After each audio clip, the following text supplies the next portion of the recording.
काल परवा 2 दिवस थोडं शांत गेलं. सगळे दिवशी आपण कार्यालयाला कुलूप घातलं, त्यांच्या ऑफिसला,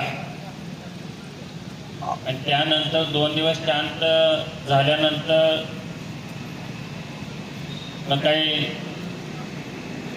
बऱ्याचशाच कार्यकर्त्यांनी असेल, पत्रकार तुमच्या असेल, सगळ्यांनाच वाटायला लागलं काय चाललंय, नेमकं काय चाललंय. आंदोलन हे रोजच्या रोज तीव्र झालं पाहिजे, मान्य आहे, पण इथं ना ऑफिस फोडता येतं, ना काम थांबवता येतं, ना तक्रार करता येते. हे सगळं आपण चांगलं करण्यासाठीचं हे आंदोलन आहे. मुळात हे जवळजवळ त्या 10 दिवसातलं किंवा 15 दिवसातलं आंदोलन नाही. गेले 6 महिने ह्या गोष्टींच्या दुरुस्त्या चालू होण्यासाठी चाललेल्या 50 बैठका असतील किंवा बिनकामाच्या चर्चा असतील, सगळ्या कार्यकर्त्यांना सुद्धा देखील त्या माहीत होत्या. इथं नाईक साहेब परवा येऊन गेले, ते सुद्धा तुम्हाला सगळ्यांना माहीत आहे. त्यानंतर आपल्या जिल्ह्यातल्या प्रमुख प्रत्येक नेत्यानं त्या ठिकाणी फोन केला, हे चुकीचं चाललंय, हे थांबलं पाहिजे. ह्या सगळ्या म्हणजे क्लिअर ह्या सगळ्या गोष्टी आज दुपारी सुद्धा लग्नामध्ये गेल्यानंतर यादव हॉलला त्या ठिकाणी सुद्धा मला भेटले, मला नमस्कार हे झाला, पण माझ्याशी न बोलता मागं वाजे साहेब होते.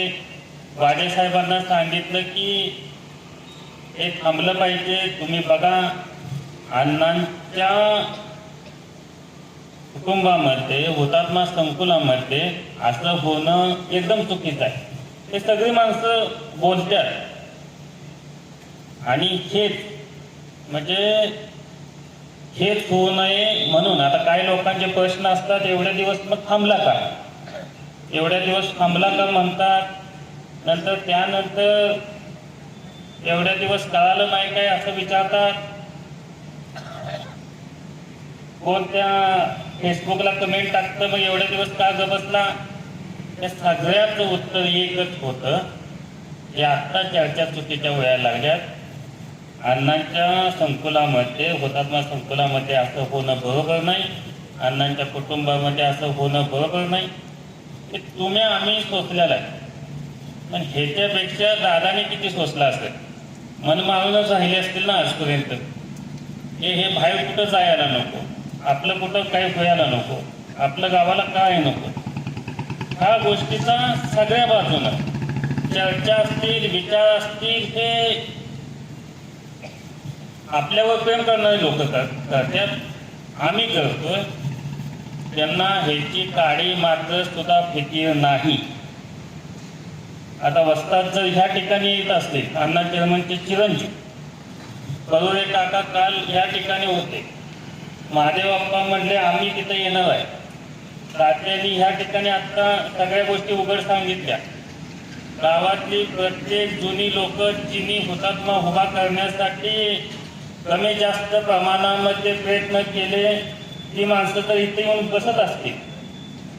ह्याच्यासारखं दुर्दैव नाही. त्यांना खरंच लाज वाटायला पाहिजे होती की अशी सगळी लोक येऊन तिथे जर बसत असतील आणि आपला राजीनामा मागत असतील तर परत येऊन माझ्यासारखे शाण्याने दिला असता. पहिल्याच 1-2 दिवसामध्ये आलो असते, म्हटले असते हे काही सगळं माझ्याकडं चुकीचं झालंय, पण हे आपण सगळे मिळूनच आता दुरुस्त करूया. हे काय तुमच्यासाठीच. तुम्हाला आता आठवत असेल, पहिल्यांदा चेअरमन होताना दादांच्या सहित सगळ्यांनी प्रयत्न केले. मला वाटतं पांडुता ते तेव्हा नको म्हणत होता ना तुम्ही.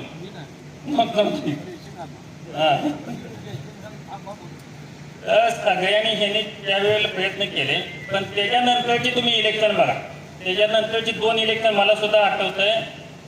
माझ्या अजिबात इच्छा नाही, कार्यकर्तेच म्हणायला लागल्यात म्हणून मी आहे, माझ्या अजिबात इच्छा नाही. म्हणजे खरंच माझी भावना नसत्या, पण तुम्ही म्हणताय म्हणून मी उभा राहतो. आणि आता असं झालंय की एकटे सोडून सगळी म्हणायला लागले राजीनामा द्या, तर राजीनामा द्यायची इच्छा नाही. म्हणजे तसंच होतंय बघा उलट. डायरेक्टर म्हणतात तुम्ही थांबा, आता डायरेक्टरांचं मान्य नाही. रोज संध्याकाळी प्रत्येक डायरेक्टरला फोन करायचा, माझ्यावर राहतोयच का तू बाबा. आता एवढे डायरेक्टर जर तुमच्या एवढ्या सगळ्यांच्या समोर येऊन सह्या करत असतील, विरोध दर्शवत असतील, तर एक एक काय हाताला लागणार आहे का हातचा जाऊन? अजिबात लागणार नाही ना. काही गावात समाजात उठायचं आहे डायरेक्टर ना, शेवट त्यांच्या गावात त्यांना किंमत आहे की. आता अशा अवस्था झाल्या, जो अंमलबजावणी जाईल तिची वाट लागेल. होय होय, म्हणजे रानाव पण जपतील आणि समाजातलं पण उठेल. लय बेकार झाले. आणि प्रत्येकाला फोन करायचे, माझ्यावर आहे का. आता तुम्हाला सांगतो, गोटपिंडीचे आमचे 4 प्रमुख आहेत, नागठाणचे आहेत. ती येत्यात, जात्यात तिकडं, तिथे येऊन बसतात. आज तयार होत्यात, आज काहीतरी सिग्नल आला, तिथं तसं होतंय. तो पण डायरेक्टरना फोन जातोय, माझ्यावर आहे नव्हता तुम्ही. डायरेक्टर तेव्हा म्हणतात, आता परवा डायरेक्टरांची आमच्या जुळणी झाली, काका 400 कोटी भरायला तयार आहे की, पण असून म्हणते की. मी म्हटलं लय भारी झालं काय.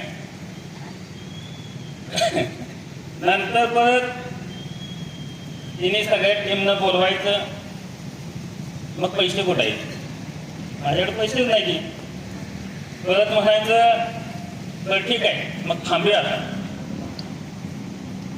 नंतर ह्या कमिटीनं सांगितलं तुमच्यावर कुणाचाही विश्वास राहिलेला नाही, ना डायरेक्टरांचा राहिलाय, ना घरातल्यांचा राहिलाय, ना ज्या कमिट्या जात्यात त्या कमिटीनं काय केलंय, गावात चर्चा करा. त्याच्यामध्ये तुम्हाला एक सांगतो सगळ्यांना, हे आंदोलन विस्कटायचं कसं हे प्रयत्न असतात. इकडं आम्हाला चर्चेत ठेवायचं, डायरेक्टरांना वेगळे फोन करायचे, वर मंत्र्यांना जाऊन भेटायचं. मुख्यमंत्र्यांच्या पासून सगळे मंत्री भेटून घेतले, पण ती माणसं उगाच मंत्री झालेत का. त्यांना पण माहित झालंय ना, आता ही बातम्या इथे जात असतात, प्रत्येक जिल्ह्याचा रिपोर्ट जात असतोय. मला सांगा, त्यांना रिपोर्ट नसेल का. त्यांना आपण मदत केली तर वर आपल्याला काय होईल. जो नेता ह्यांना मदत करेल तिची पण बदनामी होईल. म्हणजे त्यांना मदत करणं म्हणजे ते काळातला मदत केल्यासारखं आहे. म्हणजे एवढं विस्कळीत झालंय. इतकी जुनी ज्येष्ठ लोक, आता हीच सगळी जुनी काय म्हणायची, तुम्ही मला पण म्हणाय पोरं किती चाललंय, कशाला काय असं करतात, पोरं आगाऊपणा करतात. उघडी चालू ना, पहिलं आम्ही बोललेलं नंतर परवा म्हणजे आम्हाला जे बघायसाठी जगायला नको होतं, मागल्या 4-2 वर्षातच मारायला पाहिजे होतं. आम्हाला हे बघायला नको होतं. वामन काका हर्डीकर म्हणजे वामन काका आता वय जास्त झालंय त्यांचं, काही त्यांच्या ही जी मी माणसाची नावं घेतोय त्यांच्या काही अपेक्षा नाहीत बघा. म्हणजे आमची पोरं नोकरीला द्या, आमचं एवढं काहीतरी आमचं काम झालं पाहिजे, काही नाही. पण जे अण्णांनी उभा केलंय ते वाचलं पाहिजे. ते येऊन तब्येत बरोबर नसताना ह्या ठिकाणी बसले आणि आम्ही हे कशासाठी केलं आणि हे बघायला आम्ही जीवन नसतो तर चाललं असतं असं त्यांचं म्हणत असते ती जुनी माणसं. तर ह्यांना खरंच काहीतरी मनाला वाटायला पाहिजे होते की आपल्याला सगळ्यांनी डोक्यावर घेतलं, बदलचं पैसे खर्च करून, वेळ खर्च करून आपल्याकडे अपेक्षा केल्या, गावाचा तालुक्याचा संकुलाचा मेन नेता होईल, हे पण मोठं करेल आणि आपलं नाव पण इथनं अण्णांच्या नंतर कुठंतरी भर नाही. त्या सगळ्या अपेक्षाला म्हणजे तिलांजली दिलीच. पण आता सुद्धा एवढं होऊन सुद्धा मुंबईमध्ये गेले, प्रत्येक ठिकाणी प्रत्येक नेत्याला भेटायचं चाललंय. कोरे साहेबांना, विनय कोऱ्यांना भेटले. आता काल मी मुंबईत होतो, तुम्हाला तो सगळं व्यवस्थित सांगतो. काल मी मुंबईत गेल्यानंतर आपल्या या सगळ्या परिस्थिती शिंदे साहेबांना सांगितलं. एवढे सभासद, एवढे कारखान्याचे संचालक हे सगळे ह्या ठिकाणी फक्त चेअरमनच्या राजीनाम्यासाठी बसले आहेत. आणि जे मी बोलताना बोलतो असं, जे माझ्या आजोबांनी चालवलं होतं तीच पद्धत आम्ही त्या ठिकाणी आणणार आहे. सामान्य डायरेक्टर त्या ठिकाणी चेअरमन होईल. सगळ्या मिटिंगा पारदर्शक होतील. सगळे अकाउंट असतील, सगळे व्यवहार असतील ते उघडपणे होतील. जी पहिली पद्धत होती ती आम्ही पहिली तिथं पद्धत आणायला लागलो. जर काय अडचण असेल, मी आजपर्यंत तुम्हाला एवढ्या वर्षामध्ये कधी म्हणजे एवढ्या दिवसामध्ये 6 महिने वर्ष झालं चाललंय, मी हा विषय कधी आपल्याला बोललो नव्हतो. पण जर मला मदत लागली तर तुमचा सपोर्ट पाहिजे. कर तू काय अडचण येते तर सांग. आणि बाबा त्याचा निरोप आला, त्याचा फोन आला की लगेच मला जोडून द्यायचा. आणि मी कुठं काय करायला लागते ते मला लगेच सांगायचं. हे शिंदे साहेब बोल. त्याच्या अगोदर मी उदय सामंतांना भेटलो. त्यांना सांगितलं 1-2 ठिकाणी फोन लावा. ती नावं आता तुम्हाला सांगत नाही. जोडले फोन लगेच लाव. ही पद्धत असते. ही कामाची पद्धत त्या ठिकाणी आहे. म्हणून मी जाईल त्यावेळेला पटपट कामं होतात, लगेच फोन झाला. ते कशासाठी झालं? ते तुमच्या सगळ्यांसाठी झालं. तिथं काय असं म्हणत गेलो नाही ते आम्हाला घ्यायचं आहे, मला चेअरमन व्हायचं आहे, तुम्ही मला सपोर्ट द्या. अजिबात नाही. हे पहिले दिवस आपण सगळ्यांनी आणायसाठी हे करायला लागलो. त्यामुळं दादा मगाशी बोलले की तीव्र आंदोलन म्हणजे इथं काही करता येत नाही. कारखाना चांगला तर आपण चांगलं, कारखाना आजारी तर आपण आजारी. फक्त तुम्ही 2 दिवस सकाळी 2 तास, संध्याकाळी 2 तास बसायची तयारी करा की आपल्या मनाने याला वाटा फुटते. तुम्ही सगळी आता काय होतंय, संध्याकाळ झाली की मग थंड वाजायला आता घरात बसून काय करायचं म्हणून ऐका येतं असं येणार. ही आमची जबाबदारी आहे. आणि 15-20 वर्ष झालं चाललेलं हे आता तुम्हाला वाटत असेल 10 दिवसात संपेल, एवढ्या दिवसात लगेच की होईल. मला सांगा, वर्षाला कोट्यावधी रुपये काढायची बाजूला ज्याला सवय लागल्या त्याला 10 दिवसात सोडू वाटेल का?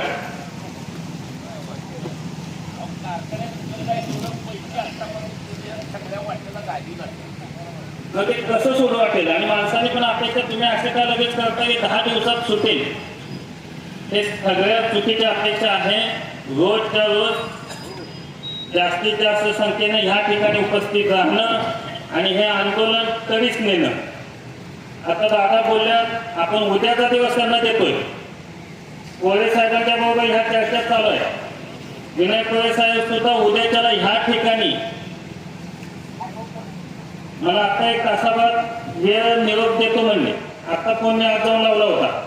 ते सुद्धा ह्या ठिकाणी तो उपस्थित राहतील. चांगल्यापणाने मिटलं, व्यवस्थित मिटवून घेतलं तर ठीक आहे.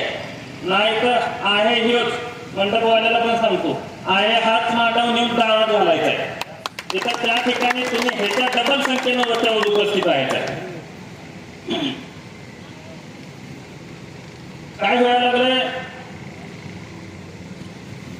दिवस लांबवायचे, दिवस लांबवले की आंदोलन वेगळते. आता एक आंदोलन तुम्हाला सांगतो चालू आहे. जवळजवळ 15 दिवस झालं गेला वाटतं. 20-25 दिवस झालं. लोक किती दिवस झालं बसले? 1 महिना झाला उन्हात बसल्या. उन्हात आपल्या इथं मांडव आहे, पाहिजे तसं सोयी नाही. आंदोलन हे मोजण्यासाठी वेगवेगळ्या टॅक्टिक्स असतात. तिथे एमडीला सांगायचं कामावर माणसं आली नाही पाहिजेत, सुट्ट्या द्या. त्यात हिअरिंग मध्ये त्यांच्याच वकिलांना काय सांगायचं? त्या आंदोलनाच्या भीतीमुळे माणसं कामावर येत नाही. त्या ठिकाणी शेती अधिकाऱ्याला सांगायचं काम विस्कळीत झालं पाहिजे, करार झाले नाही पाहिजेत. आजपर्यंत 10 दिवसाच्या कालावधीमध्ये एकही माणूस त्या कुठल्या ऑफिसला ना आज जाऊन एखाद्या अधिकाऱ्याला काय बोललाय असं अजिबात झालेलं नाही, अजिबात. पण वातावरण विस्कळीत करणे, कोर्टात वेगळं जाऊन सांगायचं. आज ती बजाजची पण तारीख लागली होती. बजाजची काही हिने तारीख लावल्या तर बजाजच्या खात्यावर 1200 कोटीची साखरेच्या भानगडी झाल्या. त्याची 4 तारीख पडली. तिथल्या कोर्टानं त्यांना झापलाच. त्याच्या वेळेला मला लवकर द्या, तुमचं सगळ्यांचं ॲडिट लावणार नाही म्हणून. म्हणजे सगळ्या बाजूनं हे आंदोलन विस्कळीत करण्याचे प्रयत्न असतात. तुम्ही इथं बसलाय म्हणून तारखा सुद्धा जवळच्या मिळायला लागल्या. फास्ट गतीनं सगळ्या प्रोसेस व्हायला लागल्या. सावकर साहेबांना जाऊन तिने सांगितलं, एकदा म्हणायचं तुम्ही सांगाल ते मान्य, एकदा म्हणायचं मी एवढ्या दिवस झालं तिथं 30-35 वर्ष झालं कष्ट केले, 30-35 वर्षाचं कष्ट तुम्हाला आम्हाला सगळ्यांना दिसतंय. मला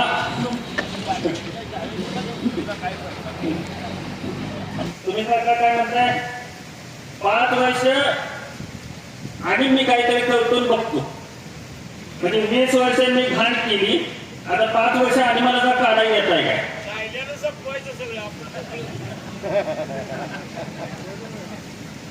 मला सांगा, एकदम मोकळेपणानं सांगा की हे सगळं आहे जे डेव्हलप करून आहे, इथं हिथले पैसे घालून तेच मोठं करून आहे, ह्याच भागातली माणसं घेऊन सगळे समाधानी ठेवून आपण जर शेत चालवलं तर कोण म्हणणार आहे का तुम्ही खाली उतरा?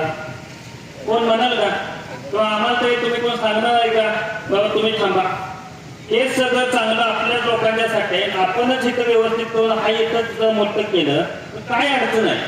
म्हणजे तुमचं ज्या ठिकाणी आपण मिळवतोय त्या वस्तूवर, संस्थेवर, माणसांच्या, कार्यकर्त्यांच्या कुणाही प्रेम नाही. तुमचं फक्त पैशावर प्रेम आहे आणि तुम्ही इतका सगळा पैसा नेला आणि वैयक्तिक प्रॉपर्टी केली आणि हे सगळं भंगार करून टाकलं. हे सगळ्यात मोठं पाप आहे. बाकीचे कारखाने फक्त व्यवसायासाठी झाले, पण ह्यो कारखाना भावनेत उभा राहिला, ह्यो कारखाना त्यागात उभा राहिला, हा कारखाना सगळ्यांच्या बलिदानात उभा राहिला. दादांचं बोलणं एक होतं मागल्या थोड्या दिवसापूर्वी, हे उभा करताना किती तर दिली ही मेलं म्हणून काय होतंय. म्हणजे दादा बोलले सुद्धा तसं, म्हणजे अण्णांच्या बरोबर हे काम करताना कितीतरी लोक गेली.